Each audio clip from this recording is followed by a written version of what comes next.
An incredibly common perception that people have about dietitians is that all that we do is just tell people to eat more fruits and vegetables all day. And the truth is that that is actually quite a bit of what it is we do. And for a lot of people, this advice is not very useful. And the reason for that is because, well, we all know we should be eating more vegetables. That's not the challenge. The challenge that most people have is that they don't know how to prepare vegetables in a way that is tasty, or they don't know how to incorporate vegetables into the meals they're currently having. When people are thinking of adding more vegetables to their diet, the approach is typically adding some steamed broccoli or a plain side salad to whatever meal they were planning on having to begin with. And this is often not a very sustainable approach because the vegetables in this case kind of feel like medicine that you have to choke down. And vegetables can be delicious and crave-worthy and exciting and can be incorporated really easily into meals without detracting from pleasure. In fact, they can boost the pleasure that you have from your meal. All it requires is a little bit of know-how. And that is why I'm embarking on this series where I tackle a different vegetable in each video, and I teach you guys how to incorporate that vegetable into the meals you're currently having, and also how to dress them up so that the veggies really shine and they are delicious and craveable in their own right. And in this first video, we are going to be tackling carrots. Now, the reason why I'm starting with carrots is that there are a lot of things that are really great about carrots for people who are starting out their journey of eating more vegetables.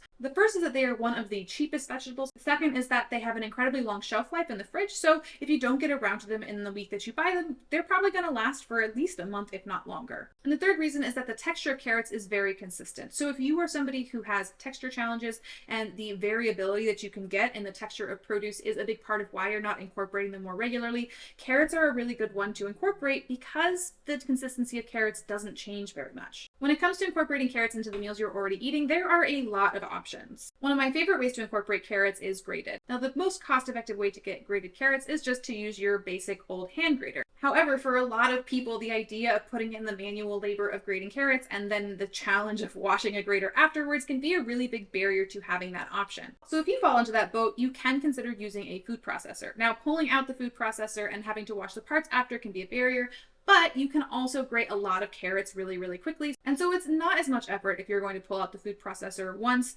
and grate a whole batch of carrots for use in your meals throughout the week. Now, if you don't have a food processor or the idea of pulling it out still feels like a lot, you can always opt for pre-grated carrots. There are a lot of things that you can add carrots to that you might already be eating. For example, you could add them to salads, sandwiches, and wraps. They're also a really great topping to add into grain bowls. And in all these options, if you have the grated carrots ready to go, it's just a matter of grabbing them out and plopping them on. Grated carrots can also be a really wonderful addition to pasta sauces. And that is because when it is grated so finely, it incorporates really well into the sauce. And so if you're someone who doesn't really like the texture of cooked vegetables, they're going to be a lot less noticeable texture-wise in the dish. But they will add a nice sweetness to the sauce. Another wonderful way to incorporate carrots into your meals is diced carrots. They are a wonderful addition to soups, curries, stir-fries, and casseroles. And again, just like I mentioned with the pasta sauce, they do add a really lovely sweetness. And you can adjust the size of the dice depending on how much you actually want to taste the carrots. If you want them to fall into the background, you can dice them really small, or if you'd like them to be a little bit more prominent, then you can have nice big chunks. Many grocery stores also often carry frozen diced carrots, and so if chopping them fresh again feels like a little bit too much effort on a weekday night, you can always opt for the frozen version and just toss that into any soup or curry that you're making. Now, there are a lot of ways to cut up your carrots, and when deciding how you want them cut, you want to think about how you're using them and also how much energy you want to put into cutting them.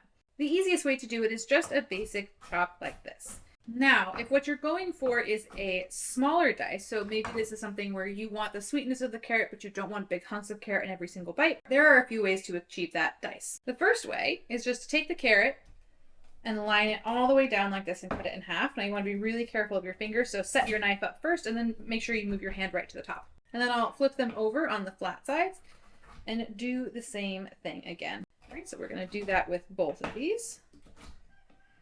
And then what you want to do is collect all of these together and just chop them down for a rough dice. This is going to create a much finer dice that's going to cook a lot faster and incorporate a little bit more thoroughly into the dish, so you're not going to get so much of the defined carrot flavor. Now, option 3 is to use something like this, which is a chopper. Now, these are very popular and can be handy if you don't have very strong knife skills. They do, however, still require some amount of chopping because you can't just put this carrot in whole into the chopper. So once you have them chopped into pieces, and again, hopefully they're not too thick, you just put them on the blades like so and press them down. And that will create the dice for you. I will be perfectly honest that I don't use this. And the reason why I don't use this is, one is that I have pretty good knife skills, and chopping like this typically doesn't take me a ton more time than using this. And the second is that I'm very dishes adverse, and chopping this way dirties more dishes. So not only is it going to dirty the same knife and cutting board that I would use to chop this way, but it also has some very intricate parts that are challenging to clean. And for me, the barrier of having to wash this absolutely erases the benefit of having faster and easier chopping.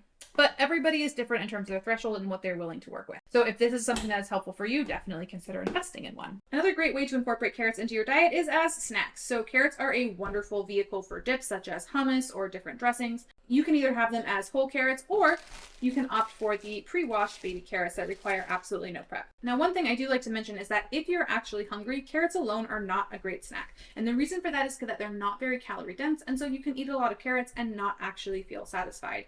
And I think that that's a big part of why people don't like snacking on veggies, because it often leaves them feeling hungrier. And so if that's an experience that you have, or you feel a little nauseous after having raw vegetables on their own, make sure that you're incorporating something else that's a little bit more calorie dense in with that snack, and you'll probably feel a lot better. So now that we've talked about a couple of methods for you to incorporate carrots into the meals you're already having, let's cover a couple of different preparation methods that are going to make the carrots really shine and be delicious and craveable. The first thing that we're going to be making are a sesame glazed roasted carrot, which is wonderful to have as a side dish on its own, or it can be incorporated as part of a plant-based sushi bowl.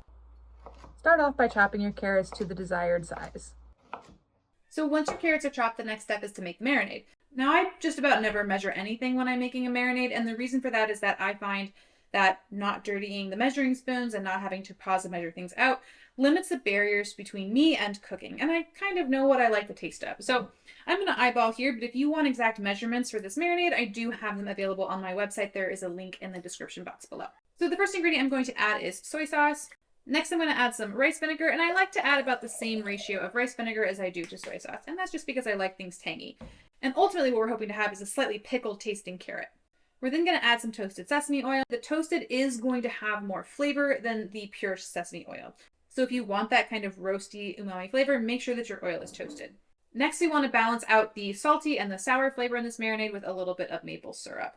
This is also going to caramelize a little bit in the oven and make it taste kind of sticky and sweet. And last, we're going to add a little bit of garlic powder. Now I'm just going to mix this all up. And typically when I'm making this, I'm just going to taste it and adjust as necessary, but this tastes great. Next, add the marinade to the carrots. You can go ahead and bake these right away, or alternatively, you can put them in a Tupperware and marinate them overnight. Marinating them does slightly increase the intensity of flavor in the finished product. Next, add them to a baking dish and bake them at 450 degrees for 40 minutes. So now that that is in the oven, I want to talk about one of the main nutritional benefits of carrots, and that is the vitamin A content. Vitamin A is a fat-soluble vitamin that is really important for vision, immune function, reproductive health, and growth and development. Now, carrots don't actually contain any vitamin A, but what it does contain is a precursor to vitamin A called beta-carotene. Carrots are not the only food that contains these carotenoid vitamin A precursors. You can find them in just about any fruit or vegetable that is going to be yellow, red, or orange, and you can also find them in green leafy vegetables. Preformed vitamin A is pretty much exclusively found in animal foods. Now, there can be some concern that if you're adopting a plant-based diet, maybe you'd be a little bit low in vitamin A, but the truth is that that's not really a concern. In fact, vitamin A deficiencies are incredibly rare in developed countries. It is true that preformed vitamin A from supplements or from animal sources is a lot more readily absorbed in the body than these precursors. However, it's important to distinguish that just because it is more bioavailable, it doesn't mean that it is better, and it also doesn't mean that you are at risk for deficiency if you're not including those foods in your diet. Preformed vitamin A from either supplements or from animal foods that are really, really high in vitamin A, such as liver,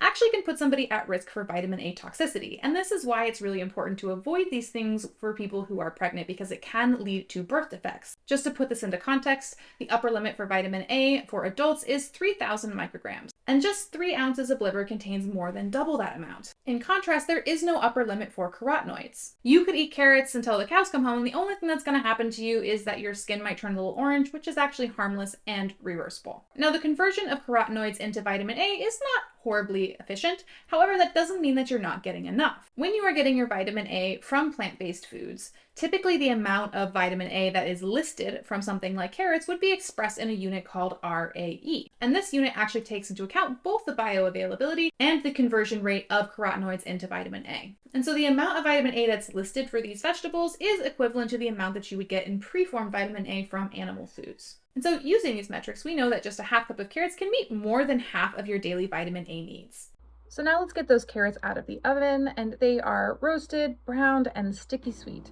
These are wonderful to have as a side dish just on their own, or they can be a really great addition to any sushi or poke bowl. They have a wonderful sweet, salty, and tangy flavor, and the roasted carrots have a wonderful tender yet substantial texture that can be a really good alternative to fish. Now, the second dish that we're going to be making today is a creamy sun-dried tomato roasted carrot soup. Now, when carrots are typically an ingredient in a soup, it usually shows up in one of two ways. The first is that it's kind of a side character, so think a beef stew or a chicken noodle soup. It definitely adds something to the dish, but it is not the star player. The second way that it shows up is typically in pureed soup. Now, oftentimes carrots are more the star of the show in that particular option, but I don't particularly like pureed soups. And so I wanted to create a recipe where carrots are the star of the show in their whole and intact form. Just like with the other recipe, we're going to start off by chopping our carrots and putting them into a baking dish. Next, you want to drizzle on a little bit of oil, a pinch of salt, and give them a good mix before covering them with aluminum foil and popping them in the oven at 450 degrees for about 30 minutes. While that's baking, we want to create the soup base. In order to make the soup creamy, we're going to be using blended cashews. Once the cashews are softened, we will drain them and add them to a blender with about a cup of water, some lemon juice, roughly half a jar of sun-dried tomatoes, and here I've added some Better Than Bouillon no chicken base because I am using that rather than using vegetable broth. I'm also adding some garlic powder. And then we'll just blend that up until smooth. We're also going to chop up some leeks and celery and add them to a pan. Once the veggies start to stick, you can add a cup of white wine and leave them to simmer until they are soft. Once the carrots are done, we're going to add them to a pan along with 2 cans of white beans that have been drained and rinsed. Next, we'll add 6 cups of water and our blended broth base. We'll let that simmer for about 20 minutes to let all the flavors meld together. And then you can serve this up with some parsley or smoked paprika for a garnish. The recipe for this is on my website, which you can find a link in the description box below. You can also find some helpful tips on how to simplify and speed up this recipe if you want something a little bit less labor intensive.